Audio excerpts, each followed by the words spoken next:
Thank you. Please be seated. Court is now in session. Ladies and gentlemen of the jury, last week we heard opening statements, and this part of the trial will be the evidence of the trial. Mr. Prosecutor, are you ready to proceed? We are, Your Honor. Please call your first witness. Your Honor, we would call Matthew, also going by the alias of Levi. Would Matthew please approach?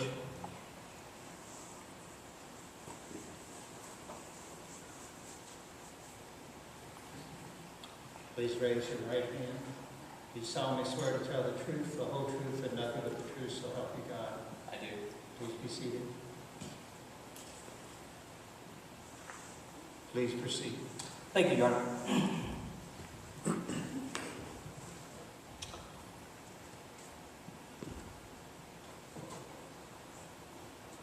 Matthew,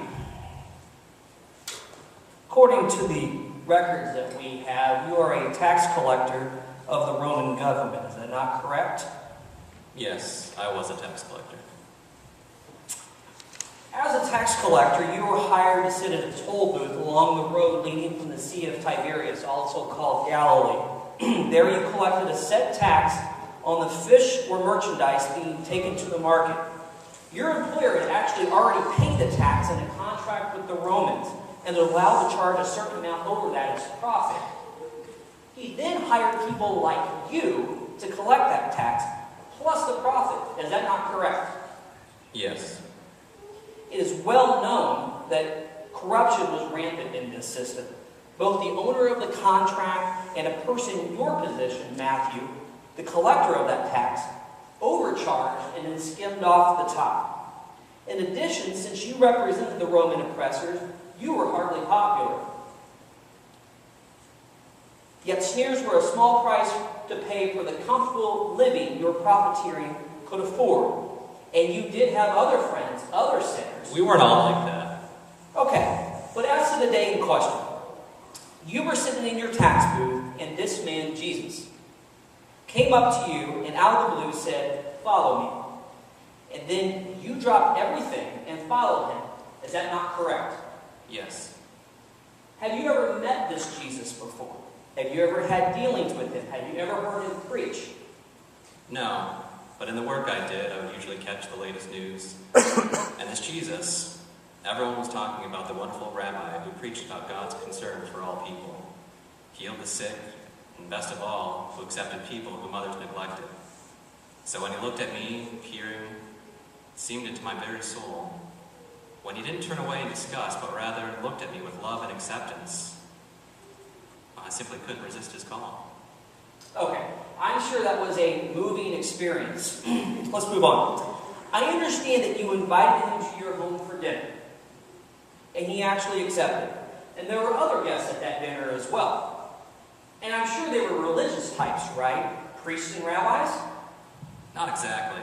When people heard that Jesus was coming to my house of all places, they just sort of invited themselves along. They were people like me, other tax collectors, business associates, people who did the kinds of work that made them outcasts. Peasants who have to work too hard to observe all the laws and rituals. And there were admittedly a number of prostitutes and thieves as well. A number of prostitutes and thieves as well.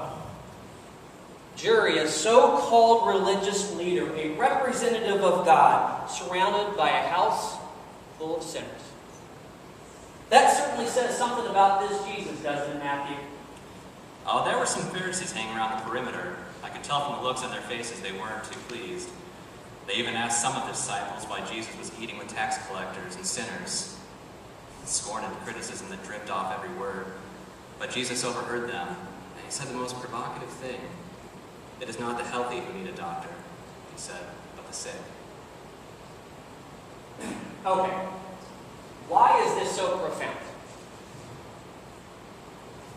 What does it have to do with this self-styled religious leader, this ignorant Jewish carpenter who had been affirming sinners instead of telling them to give up their wrong ways and become observers following the law?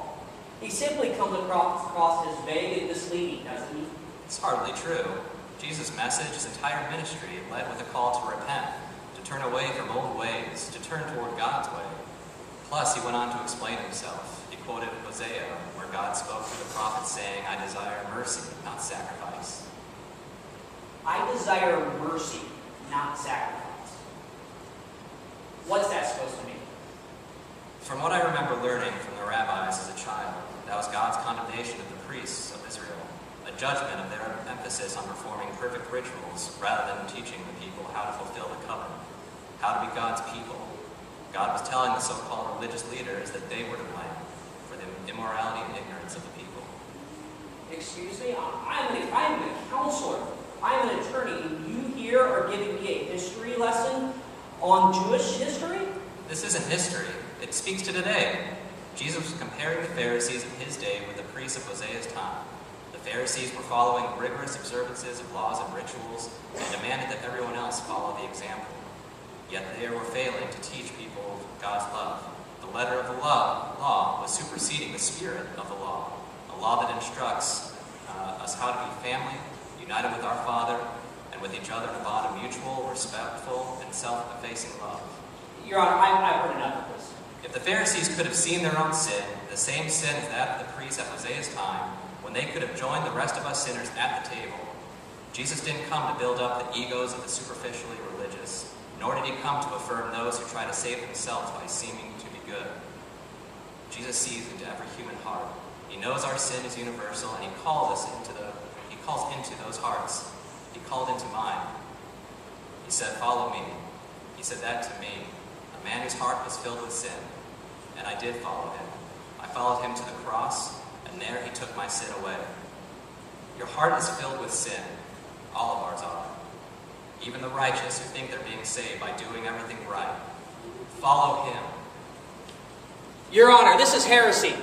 This is blasphemy. This is slander. I don't need to hear any more of this.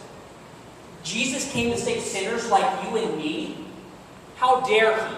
I have nothing further of this witness. You may step down. Do you have any other witnesses to call tonight? Not at this time, Your Honor. Thank you. Well, ladies and gentlemen, we'll stand adjourned until next week when we hear from the next witness.